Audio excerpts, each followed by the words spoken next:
Приветствую всех путников, зашедших на это видео. Покупая консоль, мы зачастую думаем о ее актуальности, насколько ее хватит и сколько на нее еще выйдет хороших проектов. Сегодня пойдет речь о единственной актуальной портативной приставке на момент 2022 года – Nintendo Switch. Я расскажу, стоит ли покупать данную консоль сейчас, если да, то какую модель, какие игры есть и с каких стоит начинать при покупке Switch'а. Расскажу про аксессуары, которые обязательны к приобретению к Nintendo Switch, о своем опыте использования и зачем же все лижут или суют в рот картриджи Nintendo Switch. Но обо всем по порядку, для удобства к видео есть тайм-коды. Если я что-то забуду или буду в чем-то неправ, welcome в комментарии. Подискутируем на эту тему. Ну а мы начинаем. Начнем с предыстории. У Nintendo Switch три модели: Nintendo Switch, Nintendo Switch Lite и Nintendo Switch OLED. Switch, не считая модели Lite, это гибридная консоль, то есть можно играть как и в портативе, так и лежа перед телевизором, как в домашнюю приставку. Производительность у данных консолей одинаковая, все игры абсолютно одинаковые, как по графике, так и по фреймрейту. И также дисплей у всех свитчей сенсорный. Однако у этих приставок есть отличия. Давайте углубимся, дабы понять, что каждая модель из себя представляет. Обычный Nintendo Switch первой ревизии вышла 3 марта 2017 года. То, что она первой ревизии, это важно, мы к этому еще вернемся. Емкость ее аккумулятора составляет 4310 мАч. Это хватает примерно на 3-4 часа в играх. А если играть все это время в какую-нибудь тяжелую игрушку по типу Зельды или Ведьмака, то она может сесть намного раньше. А вот уже следующая ревизия консоли, вышедшая в 2019 году, держит заряд намного дольше. И это связано не с заменой аккумулятора, а обновлением процессора Tegra X1. При этом новый чип не влияет на ту же производительность. Этот процессор намного энергоэффективнее, благодаря чему уменьшился нагрев Nintendo Switch, хоть он до этого не особо грелся. Также она стала чуть менее глянцевой. Чем меньше приставка скользит, тем, конечно, практичнее и удобнее в различных играх. Ну и, конечно же, первая ревизия из-за своей глянцевости моралась очень сильно. Хотя она и не была особо глянцевой, но ее матовость очень сильно истиралась. Еще одно различие — это то, что экран стал ярче. На самом деле это большой плюс, так как с первым свитчом в солнечный день на улице было очень трудно играть. Многие, кстати, говорят, что экран стал теплее и насыщеннее, хотя, по-моему, это не так. Я видал консоли первой ревизии с точно такими же экранами. Если я не прав, поправьте меня в комментариях. Следующая версия — это Nintendo Switch Lite. Это полностью портативная приставка, вышедшая в сентябре того же 2019 года. Здесь сразу визуально видно отличие. Она монолитная и меньше своих собратьев. Размеры Lite сделали его легче. 275 грамм против 400 у обычного свитча. Хоть и экран стал меньше, но разрешение не изменилось. 720p. Из-за размеров картинка на Switch Lite выглядит четче, чем у обычной Switch. Lite был сначала представлен в трех базовых расцветках: серый, бирюзовый и желтый. Позже появились еще цвета, даже лимитированные расцветки есть. Пластик корпуса матовый, не морается и приятен на ощупь. Кстати, что сразу могу отметить как плюс, так это то, что с левой стороны приставки кнопки превратились в цельную крестовину. На обычный Switch этого сделать не могли, ввиду того, что джойконы отсоединялись и превращались в геймпады для совместной игры. В Lite стоит аккумулятор на 3570 мАч, но за счет меньшего экрана и более эффективного процессора, как во второй ревизии, он работает дольше, чем первая ревизия. И хватает его примерно так же, как и вторую ревизию. В отличие от старшей консоли, как тут видно, джойконов тут нет, и они несъемные, поэтому люфта здесь вообще не будет. Почему же это полностью портативная приставка? Потому что к телевизору ее подключить нельзя. Lite — это почти то же самое, что и модель Street у PSP, более бюджетная модель. Здесь убрали вибрацию, а в игры, в которой она была фишкой геймплея, вибрацию заменяла небольшая тряска картинки на экране. Также убрали подставку, хотя она тут реально не нужна. Некоторые жаловались на старую проблему — дрифт стиков, но на Lite этого стало намного меньше. Лично у меня такой проблемы нет, и чтобы у вас его не было, обращайтесь к консоли аккуратно и как положено. Следующая модель Switch — это Nintendo Switch OLED. Название говорит само за себя. Вместо IPS экрана здесь стоит OLED. Экран теперь ярче, насыщеннее и контрастнее. Дисплей увеличили за счет уменьшения рамок. Если раньше он был 6,2 дюйма, то теперь целых 7. Аккумулятор остался тот же, но расширили встроенную память с несчастных 32 гигабайтов у всех моделей до 64 гигабайтов. Динамики Switch OLED обеспечивают более громкое и чистое звучание по сравнению с другими свитчами. Также раньше для опоры у консоли была одна ножка, которая открывалась в правой части корпуса у разъема с microSD картой. Если консоль не шатать, то она будет собственно стоять. У Switch OLED подставка открывается вдоль вдоль всего корпуса. Опора регулируется плавно и можно выбрать любой угол стойки, и она уже стоит намного устойчивее. Также появились новые цвета джойконов Switch OLED, белые, они придают консоли серьезность. Также у этой модели новая док-станция, у которой появились закругленные углы и LAN-порт, чтобы подключить интернет напрямую. Раньше можно было сделать только по Wi-Fi. Сейчас купить Nintendo Switch намного сложнее. Да, в некоторых магазинах они остались, но лучше всего покупать за границей или на Авито, из-за того, что Nintendo больше не поставляет консоли в Россию. Кстати, старые обзоры на Switch можно даже назвать неактуальными, ведь раньше нельзя было подключить Bluetooth наушники к приставке. А теперь такая возможность есть. Решили это программно, новым обновлением. Честно, давно пора было это сделать. Какую же модель теперь брать? Ну смотрите, первую ревизию брать я скорее не советую, так как консоль возможно разбиралась. Это вы можете проверить по болтам, потерты они или нет. Тогда остается на выбор Lite, обычная второй ревизии и OLED. Если вы сразу настойчиво решили, что вам нужна чисто портативка, берите Lite не задумываясь. От него и руки меньше затекают, и стоит он подешевле. Обычные версии свитча для меня тяжеловаты. Если держать их на весу, руки устают. Если же вы думаете между OLED и второй ревизией, то вот что я могу сказать. Ну, с OLED сейчас вообще дефицит, да и стоит он почти на 10 тысяч дороже, поэтому я предпочел бы обычный Switch. Вы можете со мной не согласиться, поэтому я и привел все различия этих консолей. Но если у вас уже есть обычная Switch, то я думаю, ее точно не стоит менять на Switch OLED.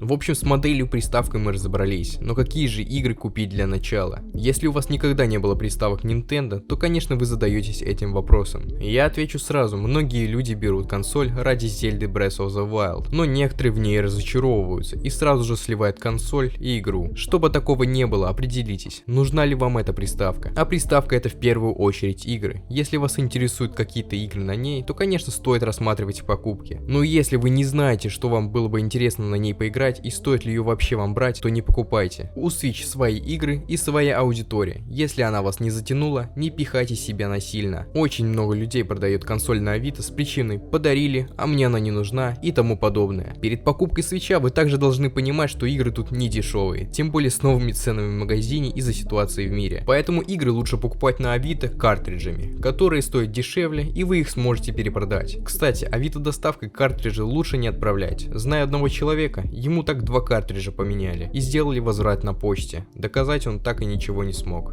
На релизе у консоли было мало проектов, которые могли заинтересовать новых геймеров, не фанатов Nintendo. Однако с годами библиотека росла, в скором будущем выйдет The Legend of Zelda Breath of the Wild 2. Название, конечно, точно неизвестно, но известно то, что это будет продолжением первой части ботвы. А для начала, когда вы только знакомитесь с Nintendo Switch, начинайте со следующих игр: The Legend of Zelda Breath of the Wild, Mario Odyssey, Mario Kart 8 Deluxe, Splatoon 2, и если вы фан Ведьмака и хотели в него поиграть на работе, учебе, на даче, то и его есть смысл брать. Графика, кстати, там не вырви глаз, говорю вам сразу. Выходило много патчей и игра стала намного лучше. А еще в настройках игры Ведьмак я бы советовал увеличить четкость, так как без нее картинка немного мыльновата. Некоторым, кстати, со старта заходит Animal Crossing. Это песочница-выживалка, но эта игра не подходит как основная, в которую вы будете играть часами. В нее зайти на минут 30, порубить деревья и зайти на следующий день. Кстати, ради каких игр вы хотите купить или уже купили Switch? Напишите об этом в комментариях, будет интересно почитать. Теперь я хочу рассказать о своей покупке данной консоли. Я ее заказал Авито доставкой, и вскоре я расскажу, почему не стоит бояться этого делать. У меня модель Lite, и я хотел себе чисто портативную консоль, так как сам обладаю домашней приставкой PlayStation. Я думал, что буду таскать ее на работу, либо ездить с ней на учебу. Но на работе времени нет, а на учебе я взял академический. И на самом деле получается, что я играю в нее не где-нибудь в общественном транспорте, а дома. Знаете, пошел в туалет и играешь в Ведьмака, это кайф. А еще меня очень укачивает при просмотре в экран, когда еду на каком-нибудь автобусе. Если у вас есть такая же проблема, отпишитесь в комментариях, может я не один такой.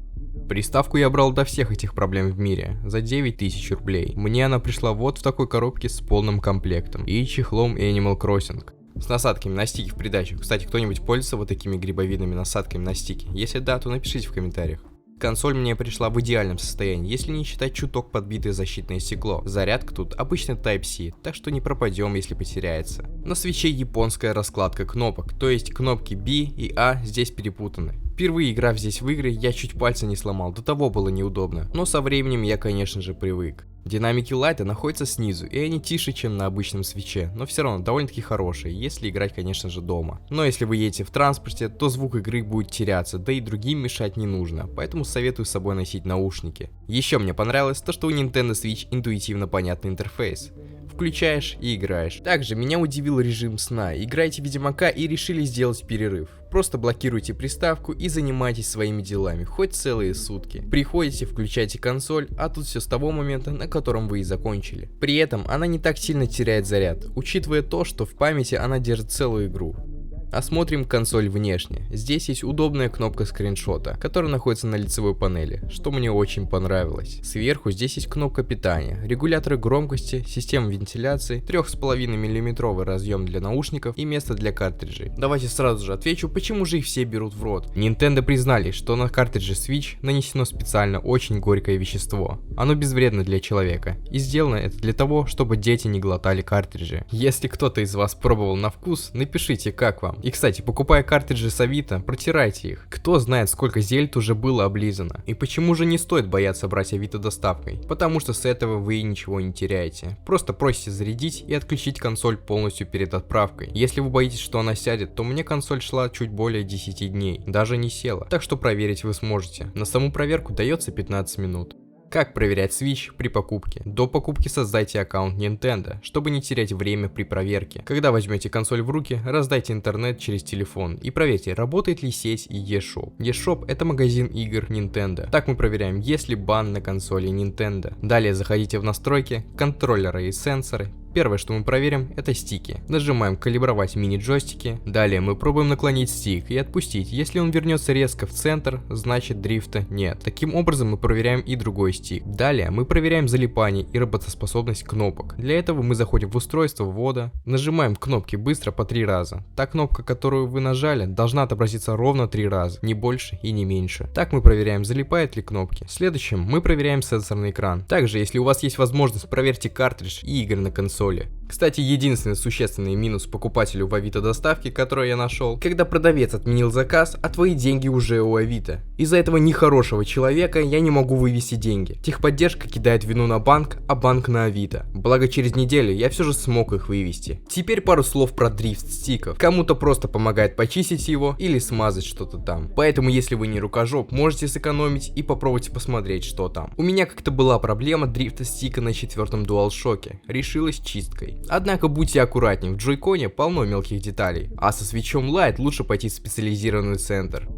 Есть некоторые люди, которые думают, что купит Switch и ничего докупать вообще не нужно. Это далеко не так. Теперь я скажу, какие аксессуары обязательны к покупке к Nintendo Switch. Первое, это чехол. Консоль может поцарапаться без него. А еще может случиться тот самый дрифт стиков при переноске консоли в рюкзаке, сумке и тому подобное, так как стики будут цепляться за что-то. В чехле есть место для картриджей и отдельный отсек под кабель или какие-нибудь аксессуары по типу карточек Amiibo. Следующее, что стоит купить, это microSD карта. Если вы покупаете игры в цифре через eShop, то 32 гигабайт вам будет очень мало. Тем более все сохранения сохраняются на память системы, поэтому докупите microSD карту примерно на 32-64 гигабайта. Если же вы покупаете только на картридже, то игры не устанавливаются на память системы. В магазинах вы можете увидеть microSD карты от SanDisk, специальные для Nintendo Switch. Покупать именно их вовсе не обязательно, просто они сотрудничают. Я взял себе какую-то обычную на 32 гигабайта. Главное, чтобы скорость передачи данных была около 100. Следующий аксессуар — это защитное стекло или пленка. Тут уже судите по себе, сможете ли вы держать консоль в хорошем состоянии без всякой защиты. И последний аксессуар — это Powerbank. Есть фирма, которая сотрудничает с Nintendo, Anker. Но что-то пауэрбанки у них очень дорогие, подойдет обычно на 10 тысяч мАч, какой-нибудь от Xiaomi.